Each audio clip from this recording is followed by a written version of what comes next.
राधे राधे दोस्तों, जय श्री कृष्ण। तो आइए श्रवण करते हैं शैलपुत्री व्रत विधि और महत्व।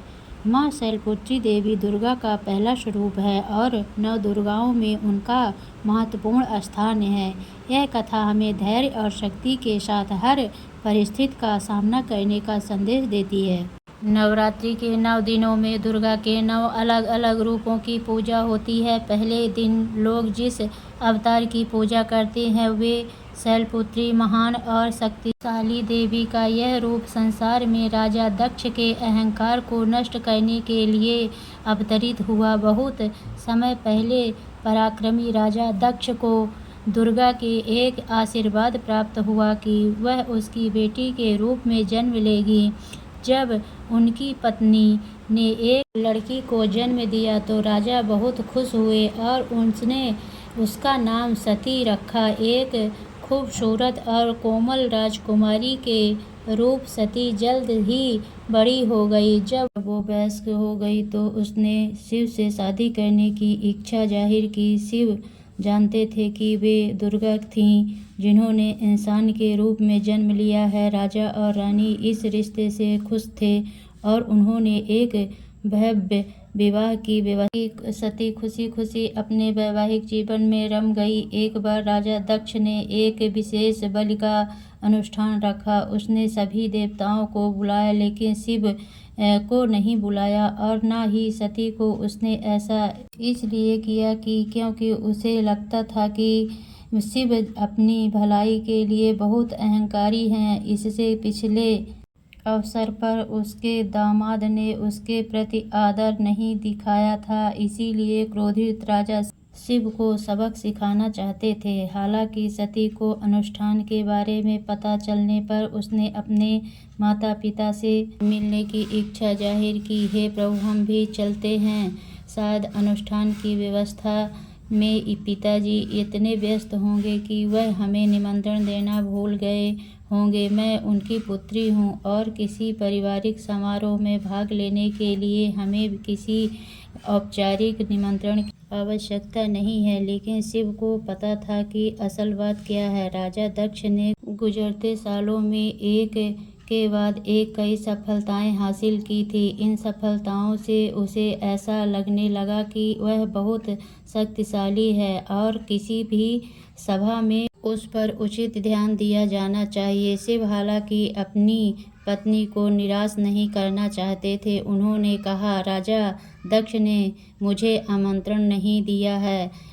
मुझे उसने क्रोध दिलाने के लिए इस समारोह में बिना बुलाए शामिल हो जाना चाहिए। शिव सती को उदास नहीं देखना चाहते थे, इसीलिए उन्होंने सती से कहा, अगर आप वाकई में जाना चाहती हैं तो चलिए चलते हैं। सती उत्साहित होकर पहुंची लेकिन उन्हें देखकर कोई भी वहां खुश नहीं हुआ। केवल उनकी माँ अपनी बेटी को देखकर खुश थी। सती उलझन में पड़ गई। वे अपने पिता से मिलने गई पर राजा ने उनकी ओर देखने तक से मना कर दिया। वह उनके बगल में खड़ी हो गई और सोचने लगी कि उन्होंने ऐसा क्या कर दिया है कि उनके पिता उन्हें देखना तक नहीं चाहते। दक्ष अपनी बेटी की तरफ मुड़े और कहा, तो तुम अकेले आई हो। यह अच्छा हुआ कि तुम्हारा अशिष्ट पति तुम्हारे साथ नहीं आया है। सती ने जब यह सुना तो उन्हें अपने कानों पर विश्वास नहीं हुआ। अपने पति के अपमान पर उन्हें बहुत क्रोध आया और उन्होंने अपने पिता से कहा, मेरे पति के बारे में इस तरह से बात करने की आपकी हिम्मत कैसे हुई। मैं आप जैसे व्यक्ति को सम्मान नहीं दे सकती हूँ। मैं पुत्री होने से बेहतर मर जाना पसंद करूँगी। इतना कहने के बाद उन्होंने प्रार्थना के भाव से अपने हाथ जोड़े और शिव को पुकारा, मेरे प्रिय प्रभु, मैं यह बलिदान दे रही हूँ क्योंकि मैं अपने पिता से शर्मिंदा हूँ। मैं आपके पास वापस लौट आऊँगी जब मैं एक सज्जन और दयालु पिता के यहाँ पुनर्जन्म लूँगी। कृपया मुझे माफ़ कर। सती अपने पिता के अहंकार से व्यथित थी जिसके कारण वह एक बेकाबू गुस्से के साथ जलने लगी। जब तक उनके पिता ने देखा तब तक उन्हें क्रोध से जन्मे आग ने उन्हें पूरी तरह अपने लपेट में ले लिया। राजा दक्ष अपराध बोध से भर गए। सती अपने पिता के अहंकार और अभिमान से बिखर गई थी, लेकिन तब तक काफी देर हो चुकी थी। जब भगवान शिव ने अपनी पत्नी के मौत का दुख समाचार सुना तो वह राजा दक्ष के समारोह में गए और उसे पूरी तरह तबाह कर दिया। सती के इस सर्वोच्च बलिदान के कारण देवी दुर्गा का पुनर्जन्म पर्वतराज हिमालय के यहाँ हुआ, जो शैलपुत्री या पार्वती के रूप में जानी जाती हैं। शैलपुत्री के रूप में उन्होंने भगवान शिव से विवाह किया। देवी का यह अवतार उनके 9 अवतारों में पहला और सबसे महत्वपूर्ण अवतार है। शैलपुत्री माता की जय।